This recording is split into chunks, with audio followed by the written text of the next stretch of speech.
This is 9th standard second unit real numbers exercise 2.2 first sum. Express the following rational numbers into decimal and state the kind of decimal expansion. என்ன decimal expansion ஓட kind என்னன்னு சொல்றாங்க. So first sum 2/7 கொடுத்திருக்காங்க. 2 7 all divide பண்ணி என்ன decimal number வருதுன்னு எழுதணும். So 2 கொடுத்திருக்காங்க, 7 டேபிள்ல போகாது. So decimal வச்சுட்டு என்ன பண்ணிட்டோம், 0 சேர்த்திருக்கோம். So for 2 times 14 balance 6, then 0 சேர்த்திருக்கோம். decimal ஒரு தடவை வச்சாச்சுன்னா 0 ஒரு 0 சேர்த்தலாம். Then 7 டேபிள்ல 8 times 56, then balance 4 0 சேர்த்திருக்கோம். So 5 times 35 balance 5 55, 7 times 49, okay, then balance 1. அப்போ 1 0 0 சேர்த்துனா 1 time 7 கிடைச்சிருக்கு. So balance 3, so 28. So அப்போ balance என்ன வருது, 2 வருது. இங்கே ஆல்ரெடி 2 வந்து நம்ம சம்மில் 2 வந்துருச்சு.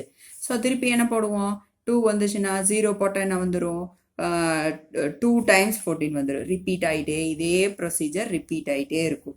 ஸோ நம்ம அதனால் என்ன பண்ணணும், 2 வந்தோடனே இது ஃபுல்லாக இதே ப்ரொசீஜர் ரிப்பீட் ஆக போகுது. ஸோ அப்போ இதுக்கு பார் போட்டுடணும், எதுலேருந்து வருதோ அதுக்கு நம்ம பார் போட்டுடணும். ஸோ அப்போ இந்த மாதிரி வந்துச்சுன்னா என்ன சொல்லுவோம், ரிமைண்டர் வந்து 0 வரலினா நான் terminating and recurring. Okay, then second sum -5 3/11 mixed ஃப்ராக்ஷனில் கொடுத்துருக்காங்க. ஸோ மல்டிப்ளை பண்ணுங்கள். 5 11s are 55 + 3 58 divided by 11. 58 11ஆல் divide பண்ணுங்கள். 5 times வந்து 55, பேலன்ஸ் 3. ஸோ டெசிமல் வச்சு 0 சேர்த்திருக்கோம். 2 times 22 balance 8, 0 சேர்த்துனா 7 times 77 balance 3. So balance 3 already இங்கே வந்துருச்சு. ஓகே, ஸோ அப்போ இங்கே ஆல்ரெடி வந்ததுனால நம்ம இப்போ என்ன பண்ணணும், பேலன்ஸ் 3 இங்கே வந்ததுனால 3யோடது என்ன 2.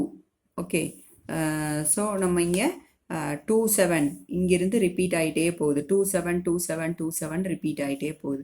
ஸோ நம்ம 5.27 பார் போட்டுக்கணும். ஸோ நான் டெர்மினேட்டிங் அண்ட் ரெக்கரிங் நம்பர், இது நான் terminating and recurring. Third sum என்ன, 22/3.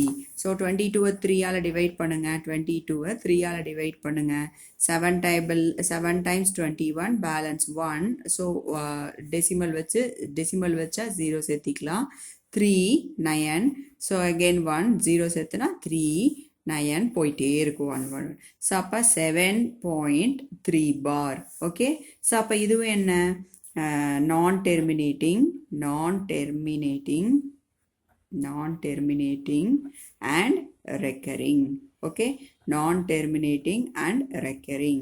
Then fourth sum, fourth one என்ன கொடுத்துருக்காங்க, 327 divided by 200 கொடுத்துருக்காங்க. ஸோ நம்ம இதை எப்படி எழுதலாம், 200ஆல் டைரெக்டாக டிவைட் பண்ணுங்கிற அவசியம் கிடையாது. இதை வந்து நம்ம சிம்பிளிஃபை பண்ணிக்கலாம். அப்படியே பண்ணுறதுனால பண்ணலாம், நோ ப்ராப்ளம். 2 × 100 சொல்லலாமா. ஸோ டினாமினேட்டரில் 100 இருந்தால் என்ன பண்ணுவோம், 2 டெசிமல் மூவ் பண்ணுமா. ஸோ அப்போ 3.27 divided by 2ன்னு சொல்லலாமா. இப்போ டிவைட் பண்ணுறது ஈஸி தானே. ஸோ அப்போ டிவைட் பண்ணலாம். 3.27 divided by 2. So 1 time 2 balance 1. So decimal இருக்கிறதுனால டெசிமல் வச்சுட்டோம். தென் 2. ஸோ 6 times 12 பேலன்ஸ் இங்கே ஒன்றும் இல்லை. ஸோ 7 கீழே கொண்டு வர்றோம். 3 times 6 பேலன்ஸ் 1 0 சேர்த்திக்கிறோம். 5 times வந்து 10. ஓகே, ஸோ அப்போ இது என்னோட ஆன்சர் என்ன, 1.635. ஸோ ரிமைண்டர் 0 வந்துருச்சு. அப்போ நம்ம இது என்னன்னு சொல்லுவோம், டெர்மினேட்டிங் சொல்லுவோம். இது என்ன டெசிமல், டெர்மினேட்டிங்